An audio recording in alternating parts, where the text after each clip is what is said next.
attention just for a moment or two.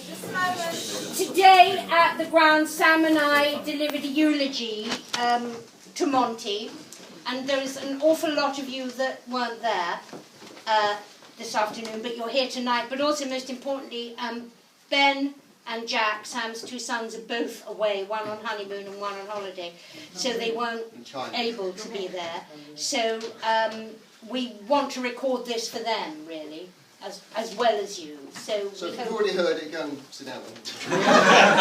If you've already heard it, you know where the laughs come. Down to the pro. Please do. Ladies and gentlemen, we are here today not to mourn but to celebrate the life of Monty Charkham. My sisters and I rarely all agree on anything, but the torrent of emails we have received attesting to his popularity makes us realise that we were so fortunate to have this truly remarkable man as our father and for so long. Me? Yes. Monty was born November the 8th, 1924, and he died the 17th of October 2015. He was the 10th of 11 children. There had been 12, but one child died in infancy. He was the last boy, and until he was 40, often referred to as the boy by his brothers. His parents were Abraham and Esther née Swartz, who had both fled pogroms in Russia and arrived in the UK in their early teens. He was born above the shop at 25 High Road, Willesden, and it was overcrowded to say the least. Recently, Monty was telling his Ugandan carer Noah about it all, about the four in a bed, 2 at the top end and 2 at the bottom, and the bath night on a Saturday when Monty, as the youngest, got the cold, used bath water from the others. And Noah commented, "Man, that's like Africa." Aged 8, Monty got TB in his leg and was sent off to the Royal Sea Bathing Hospital in Margate. He slept outside under the stars for 2 years and wore a caliper on his leg. Amazingly, for a boy who was overweight with a weakened leg, he was a graceful and elegant dancer. His jitterbug exhibitions with his first wife Gina enthralled everybody at family functions. And he taught me to dance, first of all by my standing on his feet as he 1-2-3'd me around the kitchen in Sidmouth Road. He also loved Irish dancing, which was probably from growing up in an area in Willesden where there were an awful lot of Irish people too. He went to 3 schools, Mora Road, the North West London Jewish Day School and Pitman's. It was at North West London that he first displayed theatrical talent, playing Mr. Squeers in a production of Nicholas Nickleby. Something we only learned about recently thanks to social media and an old school friend who sent us a photograph of the performance and made contact after 75 years. His education was sporadic due to his stint in hospital and the 3 different schools, the war, and the fact that in those days boys left school at 14. His first job was in an architect's office as what we would today call a runner, although his caliper didn't come off until that year, so he wouldn't have been doing much running. He was, however, a highly intelligent man, a voracious reader, fascinated with history of all kinds, especially American history and politics. He was proud to have passed a GCSE in the 90s by attending Camden Town Working Men's College. When war broke out, he was evacuated to St Albans and then Deanshanger near Daventry, and he commuted to his job in London. He was obviously deemed unfit to join the services. Charkham the Tailors was a thriving business, and they were requisitioned to provide uniforms for the services during the war, and Monty went into the family business as his brothers were called up. In 1946 he married Regina Stockman and had 3 children, Esther, Sam and Beth, and during that time he grew to be an erudite and respected man and a pillar of the community. In 1956 he wanted to get involved in local government and was elected as a Conservative councillor. He could never remember whether he served for 3 or 6 years. As the son of a Russian immigrant, he recalled resigning over restrictions on immigration, and some things never change. He was a member of the Board of Management of Heathfield Park Synagogue, of which his parents had been founders, and served on the Parents' Association. We all have fond memories of those days of growing up in Willesden as part of a large community. In the late 1960s, he was approached to become a Commissioner of Income Tax, serving Brent, and became their first chairman. And through that, it was suggested that he might become a magistrate. He was appointed to the bench in 1971 and served for 23 years alongside Baroness Miller and Illtyd Harrington, who ironically is also being buried this week.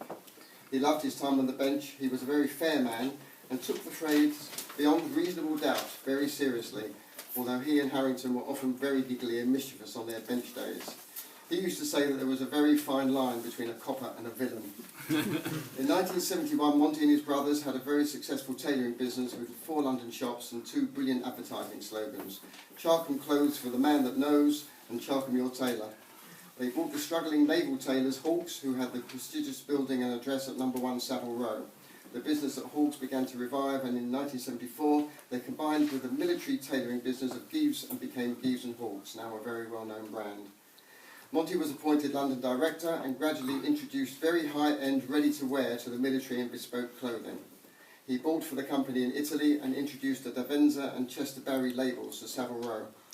He was very stylish and had a great eye for sartorial elegance and was a real snappy dresser himself, also he said. He loved a hat too. He has left behind a large collection of hats. Talking about Monty would not be complete without a mention of the Arsenal, a passion that was shared by Beth and myself and Monty's dear grandsons, my sons Ben, Jack and Saul. I have no idea why it was Arsenal rather than any other London team that Monty supported, but he was a season ticket holder for as long as I can remember, and first lifted Beth over the turnstiles when she was 18 months old. In due course, we hope that a tribute to Monty will be made by the club, and hopefully it will go better than the one made at half-time at the game I took him to around the time of his 80th birthday, when he missed the announcement because he was in the Liverpool club.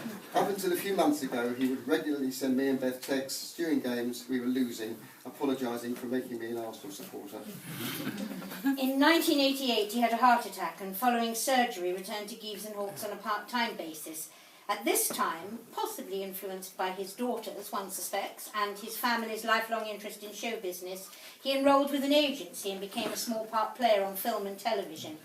I hired him to play a magistrate in a TV series, To the Manor Born, and other jobs were a CBBC series where he farted in a lift if you pulled his finger. He played the Pope in an episode of Father Ted and Mr. Kipling in TV commercials. He loved being in the business, eating on the bus, gossiping with other actors and crew, and had a wonderful time doing it. By now he was married to Jean Anne, and they bought a home first in Normandy and then in the Shetland Isles, where Jean Anne's daughter Louise lived. He adored Shetland and the people there and looked forward to his summers where the sun really went down. When they lived in Queen's Park, Elsie the Jack Russell joined them, and Monty was devoted to his rescue dog, and she loved him dearly. He loved living in Queen's Park and for some time was an active member of the Queen's Park Residents Society. Everybody knew Monty and he knew everybody, and everybody loved him. He was renowned for carefully checking on illegal parking during the mosque, near the mosque during Ramadan. In tribute to the loving relationship that Monty inspired and maintained with our Swartz cousins in America, Arnie and Amy Swartz, which is over here, have dashed over the Atlantic from Colorado to be here today. Thanks to you and for filming this as well. Yes. You're welcome. Just to revert back to the Queen's Park Association, one of Dad's neighbours, Clark, said to me on Sunday, "Look out, Heaven, here comes Monty."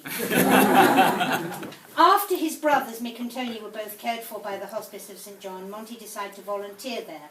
For some years, they were lucky enough to have his expertise running the charity shop in St John's Wood High Street, and he was a welcome volunteer at the day centre, where he served soup wearing a plastic pinny with the same deafness as Julie Walters as Mrs. Overall. When his health started to fail, he could no longer be a volunteer, but became instead a guest of the day centre, and then eventually a patient at the hospice, where he died on Saturday night. I'm just butting in at this point because Dad asked that if anybody wanted to make donations of any nature, that they should do so to the St John's Hospice. I have details, all you've got to do is contact me, and it will be in memory of Monty. He was clever, kind, funny, interested and interesting. He had wonderful stories to tell and became a part of living history himself. I would never tire of him telling stories of watching the Jarrow marches led by Ellen Wilkinson marching down Edgware Road, or of his evacuation in St Albans and Dean's Hanger, or how they treated TB in the 30s, or indeed how he ran errands for the Guerrilla 43 group who fought against Mosley's black shirts.